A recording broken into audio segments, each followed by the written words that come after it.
Assalamualaikum warahmatullahi wabarakatuh. Alhamdulillahirrabbilalamin. Wassalatu wassalamu ala asyrafil anbiya'i wal mursalin wa ala alihi washabihi ajmain amma ba'du. Segala puji bagi Allah Subhanahu wa taala yang telah memberikan kita nikmat iman, Islam serta kesehatan sehingga kita kembali dipertemukan dengan bulan yang penuh kemuliaan, bulan Ramadan. Salawat serta salam semoga senantiasa tercurah kepada uswatun hasanah kita, yaitu Nabi Muhammad SAW serta para kerabat, sahabat, dan pengikutnya hingga akhir zaman.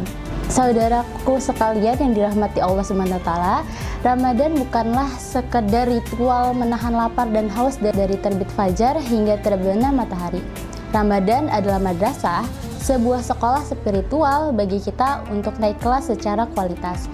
Pertanyaannya, apakah ibadah kita tahun ini akan sama saja dengan tahun sebelumnya, ataukah kita ingin menjadikannya lebih bermakna? Untuk meningkatkan kualitas ibadah kita, ada 3 kunci utama yang perlu kita perhatikan, yaitu yang pertama adalah memperbaiki ikhlas, memperbaiki niat dengan ikhlas. Kualitas sebuah amal sangat bergantung pada niatnya. Rasulullah SAW bersabda, barang siapa yang berpuasa Ramadan karena iman dan berharap pahala, maka diampuni dosa-dosanya yang telah lalu. Hadis riwayat Bukhari dan Muslim. Lalu yang kedua adalah menjaga adab dan lisan. Kualitas ibadah bukan hanya soal kuantitas rakaat tarawih atau beberapa juz Al-Quran yang kita baca. Rasulullah SAW mengingatkan bahwa banyak orang yang berpuasa namun tidak mendapatkan apa-apa selain lapar dan dahaga. Kenapa?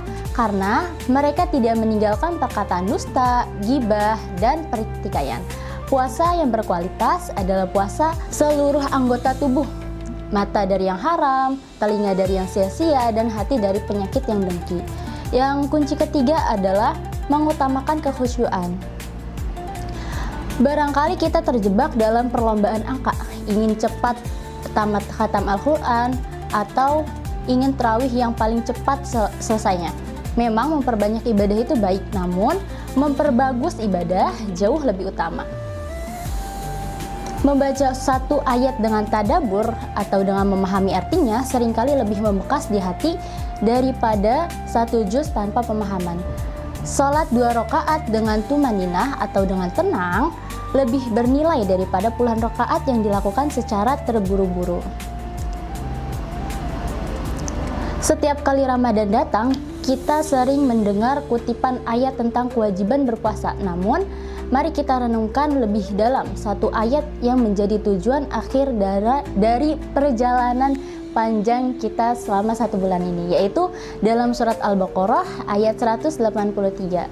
Wahai orang-orang yang beriman, diwajibkan atas kamu berpuasa sebagaimana diwajibkan atas orang sebelum kamu agar kamu bertakwa. Kata kunci dari ayat ini adalah la'allakum tattaqun, agar kamu bertakwa. Takwa bukan sekedar label, melainkan kualitas untuk mencapai kualitas tersebut dari beberapa dimensi peningkatan ibadah yang harus kita upayakan. Yang pertama yaitu peningkatan dimensi batin. Kualitas ibadah meningkat ketika kita mulai menghadirkan perasaan ihsan, yaitu beribadah seolah-olah kita melihat Allah, ataupun setidaknya sadar sepenuhnya bahwa Allah sedang melihat kita. Yang kedua adalah peningkatan dimensi sosial. Ramadan bukan hanya sebuah vertikal kita dengan Allah. Kualitas puasa seseorang juga diukur dari kepedulian sosialnya. Rasulullah SAW adalah orang yang dermawan. Dari beliau menjadi lebih baik, lebih dermawan di bulan Ramadan. Yang ketiga adalah konsisten atau istiqomah. Banyak dari kita yang semangat membara di awal Ramadan, namun mulai redup di pertengahan. Lebih baik membaca Al-Quran 3 lembar setiap hari secara konsisten daripada membaca 5 juz di hari pertama tapi berhenti total di hari-hari berikutnya. Allah sangat mencintai amalan yang dilakukan secara terus-menerus meskipun sedikit. Saudaraku sekalian, Ramadan adalah waktu yang sangat singkat. Mari kita manfaatkan sisa waktu yang ada untuk bertransformasi. Jadikan setiap detik di bulan ini sebagai sarana untuk mendekatkan diri kepadanya. Ingatlah, mungkin ini adalah Ramadan terakhir untuk kita, maka berikanlah versi terbaik dari kita kepada Allah SWT. Demikian kultum singkat yang dapat saya sampaikan. Semoga Allah Subhanahu wa taala menerima amal ibadah kita dan mempertemukan kita dengan malam Lailatul Qadar. Wassalamualaikum warahmatullahi wabarakatuh.